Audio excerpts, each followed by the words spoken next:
Պատվազան դատարան էական նշանակություն ունի այն հանգամանքը, որ առաջին ատյանը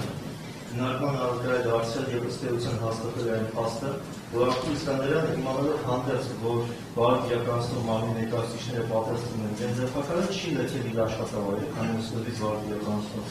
մարմնի ներկայացուցիչները ժամանել են իր բնակության վայր, ինքը իմացել է, որ իրեն գալիս են ձերբակալելու, սակայն շարունակել է գտնվել իր աշխատավայրում եւ սպասել է վարակ իրականացնող մարմնի ներկայացուցիչների ժամանելուն եւ իրեն ձերբակալել։ Այս փաստը եւս մեկ անգամ հաստատում է այն հանգամանքը, որ Արտուր Իսկանդարյանի նկատմամբ բացակայելու արգելքը խափանան միջոց կիրառելը անհրաժեշտություն չէ։ Ըստ էության մեր դիրքորոշումը ես համոզում եմ գովեգայի հետ եւ մեր դիրքորոշումն այն է, որ Արտուր Իսկանդարյանի նկատմամբ որևէ խափանան միջոց կիրառել անհրաժեշտություն առկա չէ։ Անհանրությունն ասա չի։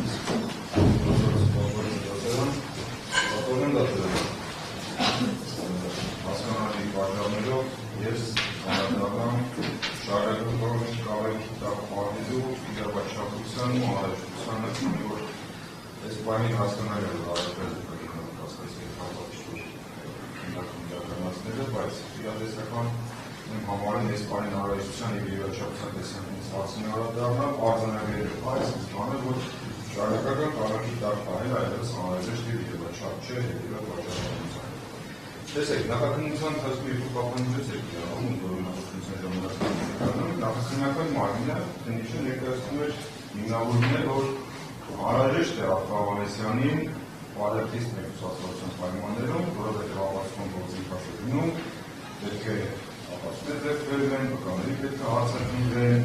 և այս ամեն ինչը թեկուզ ոչ կոնկրետ նշելով, թե ինչի վրա կարող ազդի, ամեն դեպքում դա դրանի հիմնավոր դիտավ և որոշեց, որ լավ անձի սահմանադրական անձնական ազատության իրավունքի սահմանափակումը հիմնավորված է։ Լավ, հիմա ունենք լրիվ տրամադրություն հակառակ իրավիճակ։ Ես խոսում եմ զուտ այն հանգամանքներից, որոնք որ փաստեր են, այսինքն այնպես չի Նախաքննությունը ավարտված է հետևաբար ապացուցման գործընթացը ավարտված։ Ինչ է եղել, երբ որ մեղադրական իշխանությունը գործընթացը դարձան, նշանակում վարչականների մասնակիցները մեծապես հավանական են համարում, օրինակ անձի դատապարտումը դրա համար ապացույցները բավարարեն ու արկան դատարան։ Ու այդ պրոցեսում նախաքննական մարմինը, երբ որ նաև դա պետության պարտավորությունն է, որ անձի դեպքում արտուրանքի տակ, բոլոր հնարավոր միջոցները պետք է ձեռնարկի, նաև այդ խոչընդոտող հանգամանքները, որոնք որ պայմանավորում են անձի շարունակական կալանքի տակ կամ կալանքի տակ գտնվելը, նաև դրանք շրջակայցն։ Որտեղ անձի սահմանադրական իրավունքների ապահովումը ոչ միայն դատարանն է, այլ նախաքննական մարմնի դատավորի պարտականությունների մեջ։ Հիմա այս պայմաններում գործ եկել է դատարան, կան ապացույցներ։ Այո, նախաքննական մարմինը ոնց որ նշում է, հարձակումները բազմաթիվ վկաների։ Որևէ վկա դատապարտված չի այս գործով, այլ մեղադրանքի հիմքում դրված այս ապացույցները զուտ փոխարինում են, միայն մեղադրանքների կարգավիճակում գտնվող անձինք են և փաստաթղթային հիմքի ապացույցներ։ Ընդ որում նաև օգնում արդյունքներ, որոնք որ ձայնագրություններ են, դրանցում առկա է անձնասուչև առկա խոսակցություններ։ Դրանք պետք է դատարանը հետազոտել։ Դա է լավացը։ Հիմա մեղադրի կարգավիճակում գտնվող անձինք են։ Ինչ խոչընդոտելու իսկի մասնախոս գնում։ Եկեք առարկայական քննարկենք։ Եթե մենք խոսում ենք նախաքննության ընթացքում, այդտեղ ինչ-որտեղ կարելի է մի փոքր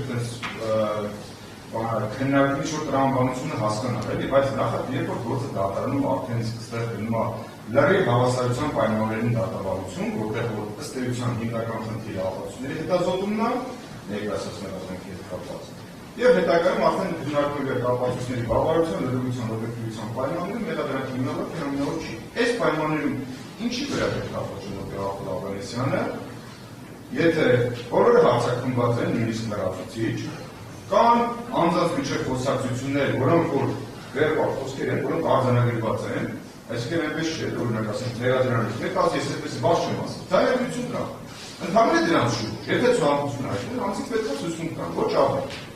Եթե ցանկություն հայտնել։ Մնացածը դառնում է գտնվում լրիվ գնահատողական տիրույթում, մեղադրանքի կողմը բնականաբար հասկանալի, մեղադրանքի հիմնավոր պաշտպանության կողմը հակառակ է համոզել։ Դատարանը արդյունքում իր վերջնական մեղավորության անհնարինության հետ կապված հարցը որոշում։ Այսինքն մենք սա գնահատական գործընթացին հասնելու ընդհանուր պրոցես պետք է անցնենք, որի ընթացքում մեկ իրատեսական պատճառաբանություն մենք չենք լսում, օրինակ հանրային մեղադրողի առաջարկի մեջ, կամ նույնիսկ հանրային մեղադրողի դիրքորոշումների կողմից։ Այս գործերից բխող մեկ փաստական հանգամանքի տվյալից չի բխում մեկ այնպիսի ողջամիտ ենթադրություն, որ Ծայրահեղ անհրաժեշտ է Արթուր Ավանեսյանին պահել շարունակական պահանջի տակ, որ այդ որից հետո ոչ մի բան չենք տեսնում։ Որից հետո մենք տեսնում ենք, որ Արթուր Ավանեսյանի շարունակական կալանքի պահելու անհրաժեշտությունը չկա եւ իրավաչափ չէ, որովհետեւ ապացուցման գործընթաց հետ գործ չունենք, չկան, այսպես ասած, դատակոչված վկաներ, որոնց վրա ինչ-որ ազդելու ինչ-որ մտավախության հարց կարող է առաջանալ, կան անձանց խոսակցություններ, որոնք որ ձայնագրված են, ընդհանրապես մնում մեղադրանքները բացակայում են ու այդ փաստաթղթերը հետազոտում են։ Ուրիշ ստեղծության ապացուցման գործընթաց նախանշվող մենք չունենք։ Հիմա այս պայմաններում թե ինչի պետք է խոչընդոտվի։ Բոլորը վերացական դատողությունները, Արարքի հանցավորություն, Արարքի հանրային վտանգավորությունը էստեղ։ Ճիշտ է, ընդհանրաշարքի մեղադրանքը, բայց նույնիսկ այս մեղադրանքը, եթե գործը մտնում է դատարան ու չկան ծանրակշիռ փաստարկներ, Արարքի հանրային վտանգավորությունը, ես դատական նախադեպային իրավունքի երիկա հոժավետի նախադեպային իրավունքի չեմ ուզում ծանրաբեռնալ դատական, դա ժամանակն է, միշտ դրանց ավելի պարզ խոսքս կազմակերպել։ Չեմ ուզում ծանրաբեռնել, բայց միանշանակ է, որ Արարքի հանրային վտանգավորությունը նույնիսկ նախաքննության ընթացքում անձի կալանքը պայմանավորող կարևոր ինքնուրույն փաստարկ չէ, ու ունած այստեղ երբ որ դատանում ենք։ Բնականաբար, քրեական օրենսգրքում գտնվող յուրաքանչյուր հանցագործություն, ասես վերելիցներ կա, ունի որոշակի հանրային վտանգավորություն։ Բայց դա որ պայմանավորող անձին խափանման միջոցը, այսինքն հնարավոր ոչ պատշաճ վարչակիցը կանխող փաստարկ ներկայացնել, դա արգելիկ դատական դատարան ազնիվ իրավաչափ փաստարկ չէ։ Հետևաբար գտնում եմ, որ կալանք խափան միջոցը պահպանելու սուր անհրաժեշտություն չկա, չկա որևէ հիմք, եթե նախկինում եղել է, ապա այն բոլոր հիմքերը, բոլոր մտահոգությունները արդեն իսկ զուտ են փաստավորող գործը դատարան վերացած են, հաշվառելով նաև ներկայացած ապացույցների ծավալը, Արթուր Ավանեսյանը հնարավոր է, եթե դատարանը խափան միջոցի անհրաժեշտությունը տեսնում ավելի մեծ, հնարավոր է ապահովել ավելի մեծ խափան միջոցների կիրառմամբ, հնարավոր ոչ պատշաճ վարքագիծը, որը լիավին կարող են ապահովել նրա, այսպես ասած, ցանկացած մտավախություն, որ նա ինչ-որ ոչ պատշաճ վարքագիծ կարող է ցուցաբերել։ Խոսքը գնում մեղադրանքների մասին, ես այսպեսի մտված ճառաշատ ունեմ։ Վարչական հսկողություն խափան միջոցը կիրառում սահմանափակում նախատեսելով մեր մյուս մեղադրանքների հետ չշփվել։ Լիարժեքորեն կարող է ապահովել այս ռիսկը։ Պրոբացիայի ծառայությունների պատիվները շատ լավ աշխատում են ուղղությամբ ու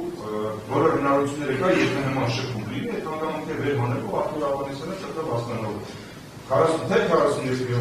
քրեական դատավարությունների, թե առհասարակ նման դատավարության վարքավիճակում ցանկացած ոչ պատշաճ վարքագիծ, եթե գտնում ես ազատության վերջինորս, կարող է վերել ավելի վատ վիճակ։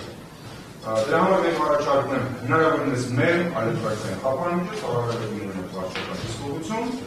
որը որ կարող է լիարժեքորեն ապահովել վերջինիս պատշաճ վարքագիծը։ Շնորհակալություն։ Բաժանորդագրվեք Արմաթ մեդիայի ալիքներին սոցցանցերում, հետևեք մեզ նաև Armat Media AM կայքում։